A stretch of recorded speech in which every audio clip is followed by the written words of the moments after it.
Father సినిమాలో junior NTR తెలియదు, గుర్తులేదు, మర్చిపోయా అంటూ విలన్ ను విసిగించడం గుర్తుందా? సరిగా ఇప్పుడు ఇదే డైలాగ్ ను పూణే బాలుడు పోలీసులకు వినిపించాడు. మద్యం మత్తులు కారు నడిపి ఇద్దరు టేకీల మరణానికి కారణమైన బాలుడు ప్రస్తుతం జువైనైల్ బోర్డు పర్యవేక్షణలో ఉన్నాడు. ఈ క్రమంలో కారు ప్రమాదంపై ఆరా తీయడానికి పోలీసులు ఆ బాలుడిని తాజాగా ప్రశ్నించారు.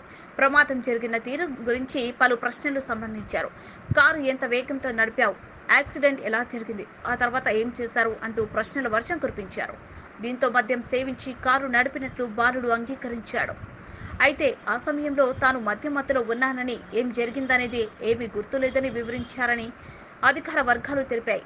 మే 19న తెల్లవారుజామున పుణేలో కారు ప్రమాదం జరిగిన విషయం తెలిసిందే. స్నేహితులతో కలిసి అర్ధరాత్రి దాకా పీకల దాకా మద్యం సేవించిన బాలుడు ఆపై ఖరీదైన కారుతో ఇంటికి బయలుదేరాడు. పోర్షే కారును వేగంగా నడుపుతూ ఓ టూ వీలర్ ని ఢీ కొట్టాడు. గంటకు 200 కిలోమీటర్ల స్పీడ్తో దూసుకొచ్చిన కారు ఢీ కొట్టడంతో టూ వీలర్ పై వెళ్తున్న ఇద్దరు టేకీలు ఎగిరి దూరంగా పడిపోయారు.